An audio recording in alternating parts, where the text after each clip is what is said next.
Welcome to the deep dive. We're here to unpack ideas that are genuinely reshaping how we live and work. And today, we're diving into something, well, a lot of people are calling it a cleverly simple yet surprisingly powerful side hustle. It's this idea of a smart locker network specifically for tool rentals. Think of it as a low touch, high margin business built entirely on convenience, really frictionless. Just picture this for a second. You're walking past, say, a small hardware store, maybe even the common area of a big apartment complex. And instead of the usual rental counter, you just see this sleek row of locked lockers. Inside, well, everything from drills and sanders to hedge trimmers, maybe even pressure washers. So if you need a tool for a quick DIY job, you just pull out your phone, borrow it through an app, scan a code, pay per hour, return it when you're done. No fuss, no waiting. Like super easy. Okay, let's unpack this. Yeah, and what's really disruptive about this model is how it tackles efficiency. It's interesting you bring this up. This exact concept has been buzzing on places like Reddit recently, gaining a lot of traction.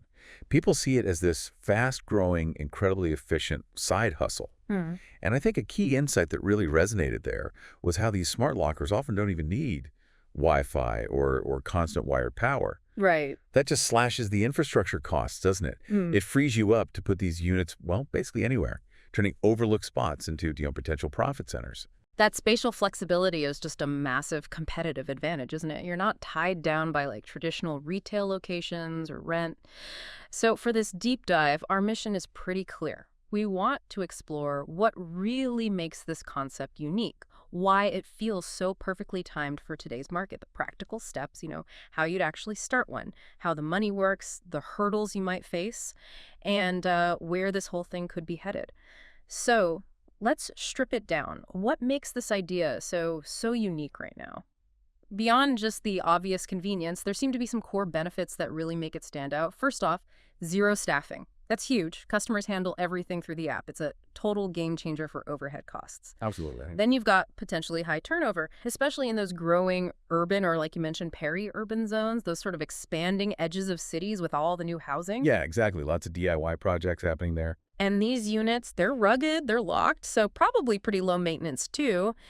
And crucially, it feels highly scalable. You could imagine replicating these setups across different neighborhoods, stores, complexes without, massively increasing your operational hassle.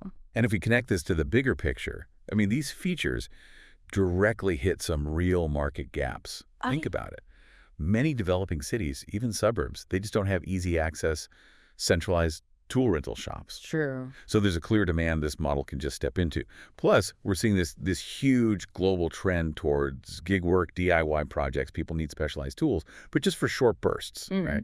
They value speed and flexibility way more than actually owning the thing. Less clutter too. Exactly. Yeah. So whether you're, a community builder, a small contractor, maybe just a weekend gardener, you're precisely who benefits most. It just bypasses that whole traditional rental counter thing. Okay, so here's where it gets really interesting for anyone listening and thinking, maybe. How do you actually get this off the ground? Like, what's the very first, most critical step someone should take? Well, it really starts with location.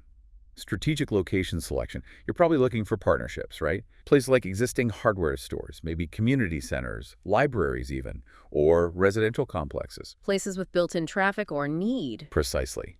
They offer existing foot traffic or a clear community need. Then you need the hardware itself, securing those smart lockers. And the smart part here, that's often about the underlying tech. It's quite clever. Many of these units use things like low-power networks, LoRaWAN, Cat M1 cellular, for sending data back.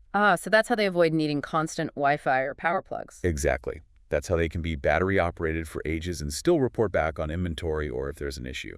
Plus, they've got robust internal sensors, too. To confirm a tool is actually there, check the lock status. Crucial for security and real-time inventory. That level of autonomy for, like, a physical thing is pretty fascinating. Okay, so you've got the hardware, the location, but beyond that, the user experience has to be spot on, right? Oh, absolutely. Paramount. You need a simple, really intuitive app. Users need to register, book, unlock, pay. All super easily. We're talking minimal friction. If it takes more than a few taps on the screen, you might just lose that casual user. Makes sense. Keep it simple. Then inventory. You got to curate it strategically. Start with the high-demand stuff. Tools with broad appeal.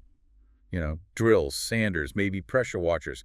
Things people often need but don't want to buy. Right. The popular items first. And for marketing, Think hyperlocal, online community groups, flyers in home improvement stores, maybe local trade schools, even targeted social media ads based on geography could work well. And I guess as you grow, that data piece becomes super important. Oh, massively. Tracking usage data lets you optimize everything. You see what's popular where, so you put the right tools in the right lockers. You can adjust pricing dynamically. You spot gaps. Hey, everyone keeps asking for an angle grinder. Maybe we should add one. It guides your whole strategy. Okay, so we've covered getting started, but let's talk money. The big question for listeners. Can I actually make a decent income from this? What's the core revenue model look like? Well, the primary streams are pretty straightforward, but there's definitely room to get creative. You've got your basic per-hour rentals, say $5 an hour for a power tool. That seems to be a common sweet spot. Okay. Then you can offer package deals, like weekend flat rates. That appeals to people with bigger projects, right? Yeah, that makes sense. But what's fascinating here is how you can layer in additional income possibilities. Think about offering maybe membership passes for frequent users. That gives you consistent recurring revenue and build some loyalty. Like a subscription. Kind of. And here's a really smart strategic move. Push referrals to local hardware suppliers for things like screws, paint, sandpaper, the consumables, or even for maintenance services you don't offer. Oh, interesting. You could potentially negotiate a small referral fee. So you're creating another income stream and building good relationships with other local businesses. Win-win. That's a really clever way to expand beyond just renting the tool itself. Mm. Build an ecosystem.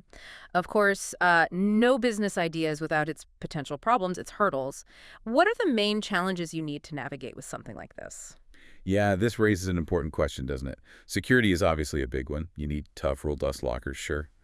But you also need that digital audit trail, logging who rented what and when. That's key for accountability, tracking things down if needed. Right. Then there's tool maintenance. I mean, yeah, they're rugged tools, but they still need regular checkups, cleaning, occasional repairs. You need to keep that inventory in good working order. It's definitely not purely passive income if your tools are always broken or unavailable. Right. You have to factor that in. So beyond the physical security and just keeping the tools working, what about damage Yeah, or misuse? exactly. Liability, that's something you absolutely have to consider seriously. Yeah. You need crystal clear terms and conditions that users agree to.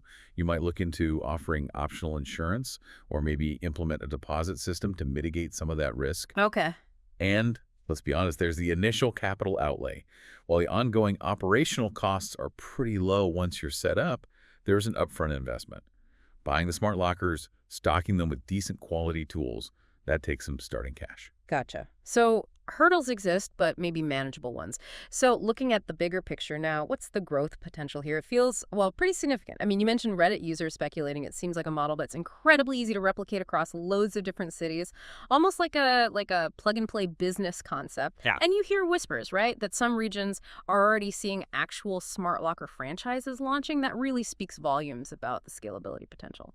That's a really key point. As people increasingly embrace sharing economies and they prioritize access over ownership, these automated rental models like this tool locker idea, they're just perfectly positioned to scale rapidly. They meet these evolving consumer demands head on. Yeah. Imagine like a DIY enthusiast who suddenly needs a core drill just to make one hole. Instead of buying a $300 tool, they'll literally use once. Right. Total waste. They can just grab it for an hour.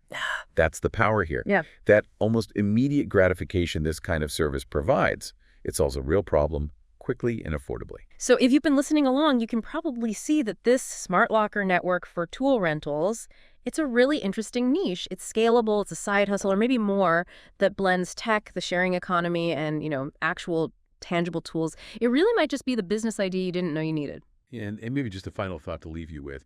Beyond the obvious benefits, the convenience, the access, how might a really hyper-local service like this fundamentally change how entire communities start to view access versus ownership, not just for tools, but for all sorts of everyday needs? And maybe what other kinds of assets could we see being unlocked and shared in this kind of automated, localized way in the future? It's definitely something interesting to think about.